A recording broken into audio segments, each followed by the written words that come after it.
ঢিঙৰ বিলতীয়াত উৰুছ মুবাৰক। নগাঁও জিলাৰ ঢিঙৰ বিলতীয়াত আজি উৰুছ মুবাৰক অনুষ্ঠিত হয়। গুৰুদৰবাৰ মৌলানা ইজ্জত উল্লাহ হুজুৰৰ মাজাৰ শ্বৰীফ প্ৰাংগণত আজি ৮৩তম মহাপবিত্ৰ উৰুছ অনুষ্ঠিত হয়। আজি অনুষ্ঠিত হোৱা উৰুছত ধৰ্মীয় আলোচনা চক্ৰ, ৱাজ নছিহত, কুৰাণ পাক তৈলাৱত, মিলাদ মৈলুদ, কিয়ম জিকিৰ মেহফিল, মাজাৰ শ্বৰীফ জিয়াৰত, পীৰ অলি, মহান আত্মা আত্মীয় স্বজনসকলৰ আত্মাৰ সদগতি অৰ্থে দোৱা প্ৰাৰ্থনাৰ লগতে বিশ্ব শান্তিৰ বাবে সাৰ্বজনীন দোৱা প্ৰাৰ্থনাৰ অনুষ্ঠান অনুষ্ঠিত হয়। টুকটুকিৰ পৰা জালালুদ্দিন আহমেদৰ ৰিপৰ্ট, বটদ্ৰা লাইভ।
মুবাৰক আজি প্ৰায় ৮৩ বছৰ ধৰি চলি আছে। এইটো এটা সন্মিলন সঁচা অৰ্থত যি হয় আমাৰ সত্যগুৰু বিলতি হুজুৰ ৰহমতুল্লাহ আলাইহি সালাম হযৰত মৌলানা ইজ্জতুল্লাহ নকশবন্দি মুজদ্দাদি বিলতি হুজুৰ যাৰ মাজাৰ শৰীফৰ ওচৰত আমি খাৰা হৈ আছো, তেওঁৰ চৰণৰ ওচৰত আমি খাৰা হৈ আছো। তেওঁৰ উচিলাত এই উৰস শৰীফটো পতা হয়, য'ত তেওঁৰ যিমান জাকেৰ আছে, তেওঁৰ হাত ধৰি যিমান শিষ্যত্ব গ্ৰহণ কৰিছে ভক্তসকল, তেওঁলোক বছৰত এবাৰ এই একেলগ হয়। একেলগ হৈ এইটো এটা মানে মেইনলি এটা আমাৰ সন্মিলন, এটা মহামিলনৰ এটা প্লেটফৰ্ম, এটা অনুষ্ঠান, য'ত আমি একেলগে এদিনৰ পুৰা 24 আৱাৰ্ছত এটা প্ৰগ্ৰাম হয়, যিটো আজি এই ফজৰ নমাজৰ আগৰ পৰা শুৰু হৈছে। ফজৰ নমাজৰ 1 ঘণ্টা আগৰ পৰা আমাৰ শুৰু হয়। তাত ৰহমত প্ৰাৰ্থনা হয়, ৰহমত প্ৰাৰ্থনাৰ পিছত ফজৰ নমাজ, তাৰপিছত মাজাৰ জিয়াৰত হয়। মাজাৰ জিয়াৰত হোৱাৰ পিছত, জিয়াৰত মানে আমি কোৰআন শৰীফৰ আয়াত পঢ়ি আমি যিমান অলি আল্লাহ ফৌজ কুতুব যিসকল এন্তেকাল হৈ গ'ল, তেওঁলোকৰ সদ্গতিৰ কাৰণে, আত্মাৰ সদ্গতিৰ কাৰণে, বা আমাৰ যিমান শিষ্য আছে বা যিমান মানৱ জাতি আছে, চবৰ কাৰণে আমি দোৱা কৰোঁ আল্লাহৰ ওচৰত, যে আমাৰ আত্মাৰ শান্তিৰ লগতে যিসকল আমি দুনিয়াবাসী যিসকল আছো, চবেই যেন পুৰা বছৰটো আমি ভালে কুশলে কটাব পাৰোঁ। চবৰে যেন বিজনেছ কৰি আছে, কোনোবাই চাকৰি কৰি আছে, কোনোবাই খেতি বাতি কৰি আছে, চবতে যেন আয় উন্নতি হয়, আল্লাহ যেন চব জেগাতে হেৰি দিয়ে। যিবিলাক ল'ৰা ছোৱালী আছে, সিহঁতৰ যেন শিক্ষা দীক্ষা ভাল হয়, তাৰ কাৰণে দোৱা কৰা হয়। যিবিলাক ৰাস্তা পথভ্ৰষ্ট হৈছে, যিবিলাক ৰাস্তাৰ পৰা আঁতৰি গৈছে, বেয়া ৰাস্তালৈ গুচি গৈছে, কিছুমান ড্ৰাগছ লৈছে বাচ্চাই, সিহঁতে যেন নতুন ৰাস্তালৈ গুচি আহে, সৎ ৰাস্তাত গুচি আহে, সেইটো আমি মানে দোৱাত কওঁ। আৰু আমাৰ এই তৰিকাটো হ'ল এটা 4 তৰিকাৰ, এটা 2টা তৰিকাৰ সন্মিলন, মুজাদ্দিদিয়া বুলি কয়, নকশবন্দিয়া মুজাদ্দিদিয়া। খাজা বাহাউদ্দিন নকশবন্দ, তেওঁ হ'ল তেওঁৰ মাজাৰ আছে উজবেকিস্তানত, আৰু মুজাদ্দিদ আল ফেচানি এজন আছে, তেওঁৰ মাজাৰ আছে পাঞ্জাবত। এই 2 তৰিকাৰ সন্মিলনত আমাৰ হযৰত মৌলানা ইউনুস আলী নকশবন্দি মুজাদ্দিদি, তেওঁৰ মাজাৰ আছে বাংলাদেশৰ এনায়তপুৰত। তেওঁৰ পৰা আমাৰ এই সত্যগুৰু বিলতি হযৰত মৌলানা ইজ্জতুল্লাহ নকশবন্দি মুজাদ্দিদি, তেখেতে এই তৰিকাটো অসমলৈ আনি প্ৰচাৰ কৰিলে। এতিয়া তেখেতৰ মানে হাজাৰ হাজাৰ শিষ্য ব্ৰহ্মপুত্ৰ 2 পাৰে আছে, লখিমপুৰৰ পৰা আৰম্ভ কৰি নগাঁও ডিষ্ট্ৰিক্ট বা অন্যান্য ডিষ্ট্ৰিক্টতো বহুত জাগাত আছে। চবেই বছৰত এবাৰ আহে ইয়াত সন্মিলনত, আৰু আমি গোটেই ৰাতিটো প্ৰাৰ্থনা কৰি, জিকিৰ আজকাৰ কৰি আল্লাহৰ নাম লৈ অতিবাহিত কৰোঁ। আৰু কথা হ'ল, আমাৰ এইটো তৰিকা হ'ল এটা এনেকুৱা এটা তৰিকা, মানে গোটেই বিশ্বজুৰি আছে চুফিজিম বুলি যিটো কয়, চুফিবাদৰ এটা পন্থা তৰিকা, মানে পন্থা, এটা ধৰ্মৰ পন্থা, য'ত মানুহে বেছিভাগ মানে মহব্বত, নিজৰ অন্তৰেদি, দিলেৰে, দিলটো চাফ কৰি, যিমান গুনাহ কৰিছে জিন্দগীত, তওবা কৰি চাফ কৰি আল্লাহৰ ধ্যান মুৰাকাবা কৰাৰ এটা সহি তৰিকা। মানে খালি আমি নমাজ পঢ়িলে নহ'ব, নমাজ বা ৰোজা কৰিলে বা যিকোনো ইবাদত কৰিলে খালি যদি আমি ওপৰে ওপৰে কৰোঁ, আল্লাহৰ ওচৰত গৈ আমাৰ কথাটো পৌঁছি নাযায়।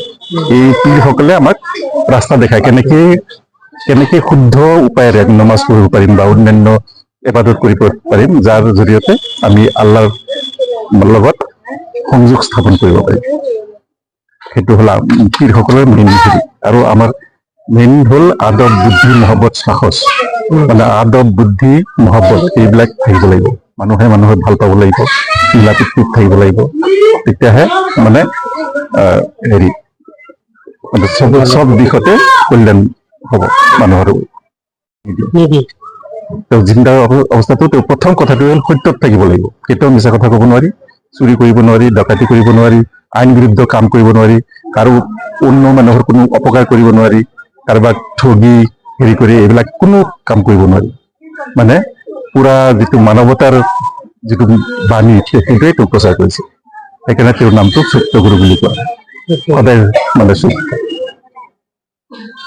আমি ইয়াত সত্যগুৰু হযৰত মৌলানা মোহাম্মদ ইজ্জতুল্লাহ মুজাদ্দিদি ৰহমতুল্লাহ সাহেবেৰ মাজাৰত উপস্থিত হৈছোঁ। আমাৰ আহ্বান এইটোৱে যে সকলো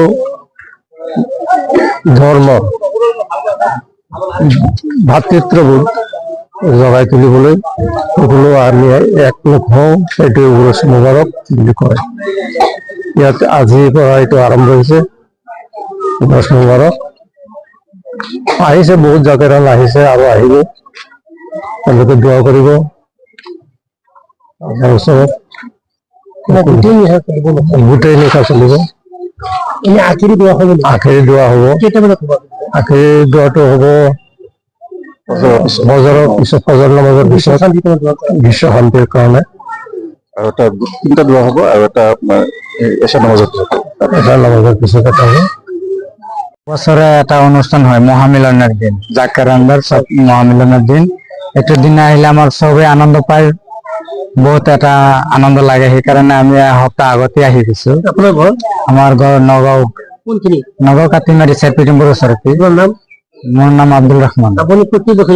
আমি সৰুৰ পৰা আমাৰ মা দেউতা ইয়াৰে তৰিকা দীক্ষা লোৱা মানুহ, আমিও ইয়াৰে গুৰু ভক্ত মানুহ। আমি জাতি ধৰ্ম বৰ্ণ নিৰ্বিশেষে তামাম মানৱ জাতিৰ ওপৰে আমি দোৱা কামনা কৰো, শুভ কামনা কৰো আৰু সেইটোৱে কামনা কৰো। আমাৰ দৰবাৰত তেনেকুৱা চিষ্টেম নাই, মানে জাতি ধৰ্ম কোনো হিংসা ভেদাভেদ নাই। সব ধৰ্মৰে আমাৰ ইয়াত সুবিধা আছে, মানে আমি